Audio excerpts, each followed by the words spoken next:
ઉમરેઠ પેટા ચૂંટણી માટે ભાજપના ઉમેદવાર ફોર્મ ભરશે। ભાજપના ઉમેદવાર હર્ષદ પરમાર આજે ઉમેદવારી પત્ર ભરશે। સીએમ ભૂપેન્દ્રભાઈ પટેલની ઉપસ્થિતિમાં ઉમેદવારી નોંધાવશે। ઉમરેઠ પેટા ચૂંટણી માટે ભાજપના ઉમેદવાર આજે ફોર્મ ભરવાના છે।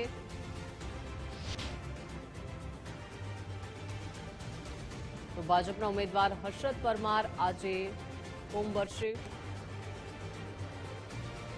ઉમરેઠ પેટા ચૂંટણી માટે આજે ઉમેદવારી ફોર્મ ભરવામાં આવશે। સીએમ ભૂપેન્દ્ર પટેલની ઉપસ્થિતિમાં આજે ઉમેદવારી ફોર્મ ભરાશે। ભાજપના ઉમેદવાર હર્ષદ પરમારને ટિકિટ આપવામાં આવી છે, જે ઉમેદવારી પત્ર ભરશે। સીએમ ભૂપેન્દ્રભાઈ પટેલની ઉપસ્થિતિમાં ઉમેદવારી નોંધાવવામાં આવશે।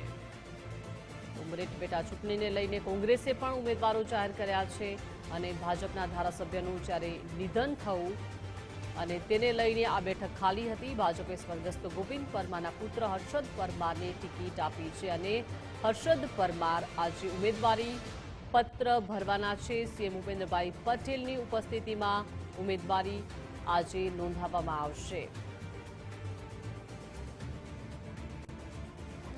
વધુ માહિતી સાથે સંવાદદાતા યશદીપ જોડાઈ ગયા છે। જી યશદીપ।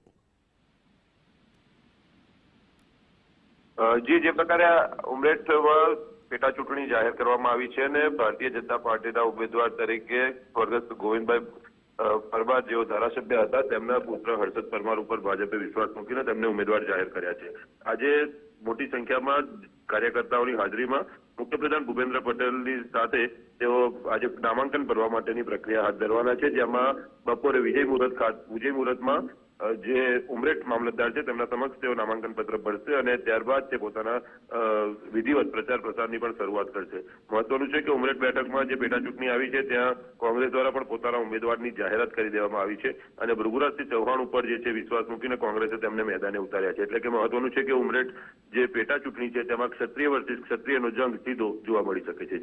જી યશદીપ, આભાર વિગત સાથે જોડાયા તે બદલ। તો ઉમરેઠ બેઠક પર ક્ષત્રિય વર્સિસ ક્ષત્રિયનો જંગ જોવા મળશે। કોંગ્રેસે પણ તેમના ઉમેદવાર જાહેર કર્યા છે।